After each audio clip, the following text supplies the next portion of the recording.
끝난 겁니까? 네. 피청구인 측 서정조직 진술하십시오.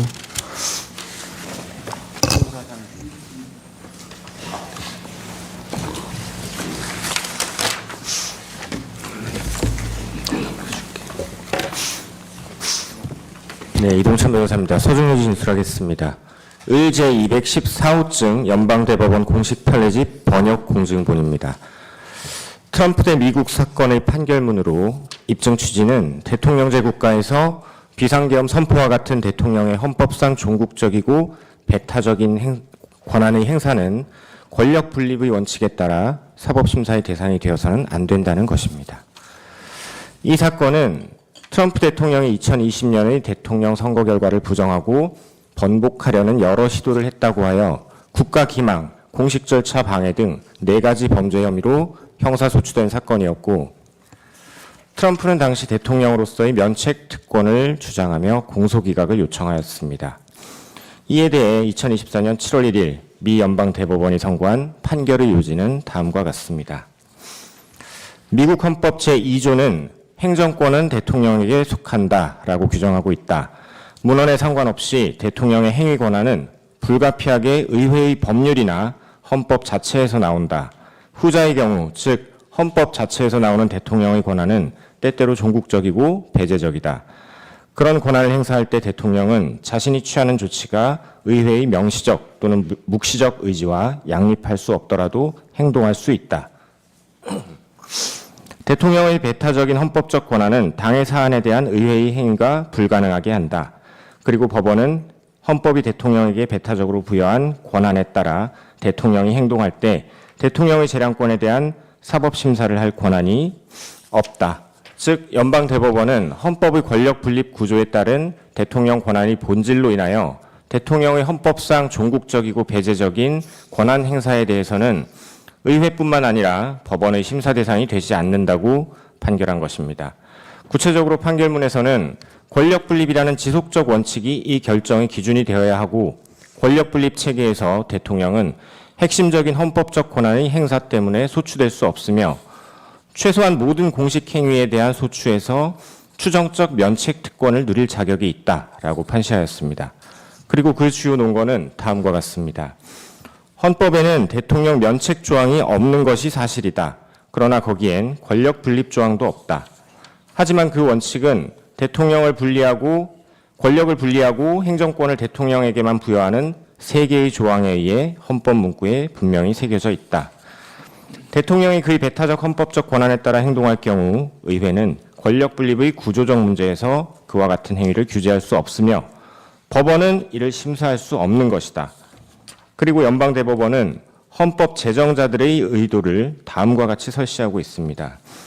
헌법 기초자들은 헌법을 통해 다른 권력기관에서는 그 권한을 여럿 가운데 분산시켜 놓고 다른 한편으로는 헌법적으로 없어서는 안 될 한 개인의 손에 최종 권위를 부여함으로써 법 집행에서의 역동성과 활기, 단호함과 신속성을 장려하려 하였다. 헌법은 정부의 효과적인 작동에 대한 방해를 용납하지 않는다. 가장 큰 공익의 존재는 대통령에게 그 직무를 두려움 없이 공평하게 처리할 수 있는 최대한의 능력을 제공하는 데 있다고 할 것이다. 대통령이 헌법 제정자들이 예상한 대로 강력하게 그 권한을 행사할 수 있도록 보장하는 것은 그를 법 위에 두는 것이 아니라 그 법이 근거를 두고 있는 헌법의 기본 구조를 유지하는 것이다. 법원의 사법심사의 책무는 대통령의 권한이 정당한가 하는 문제와 그 권한 행사를 통해 달성하려는 동인을 혼동해서는 안 되고 대신 공화국의 권력 구조의 균형에 지속적이고 중요한 영향을 미칠 결과를 염두에 두고 이루어져야만 한다. 또한 법원은 대통령의 행위가 일반적으로 적용되는 하위 법률을 위반했다는 이유만으로 그것을 비공식적인 행위로 간주해서는 안 된다. 면책이 없다면 전직 대통령들에 대한 이와 같은 유형의 기소는 금세 일상화될 수 있고 이러한 당파적 갈등의 순환으로 인해 대통령직과 정부가 약화되는 결과는 바로 헌법 제정자들이 피하고자 했던 것이다 라고 판시하였습니다. 그리고 연방대법원은 판결의 지침으로 다음과 같이 초대 대통령 조지 워싱턴의 관점을 소개하고 있습니다.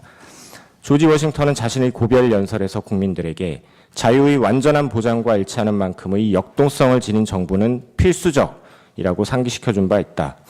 그는 파당의 모략에 견디기에 너무 무력한 정부는 복수심으로 잔뜩 날을 세운 한 파당이 다른 파당을 번갈아 지배하는 가공할 전제주의로 이어질 수 있다고 경고하였다.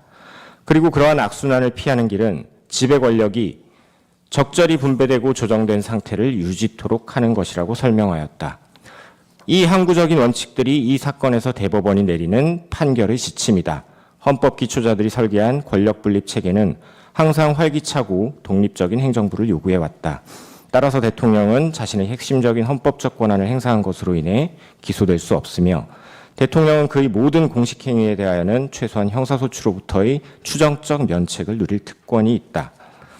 이 사건은 240년 가까운 미국 대통령제 역사에서 건국 이래 최초로 대통령의 재임 중 행위에 대하여 전직 대통령이 소추되고 법정에서 다루어진 사례입니다. 그러한 점에서 이 사건 탄핵 심판에서도 고려돼야 할 중요한 법리를 포함하고 있는 그리고 시의성 있는 판결입니다.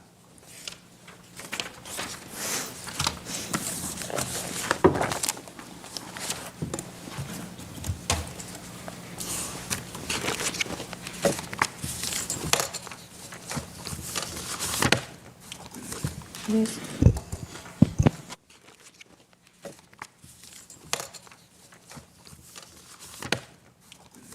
네. 서준요지 진술을 시작하겠습니다.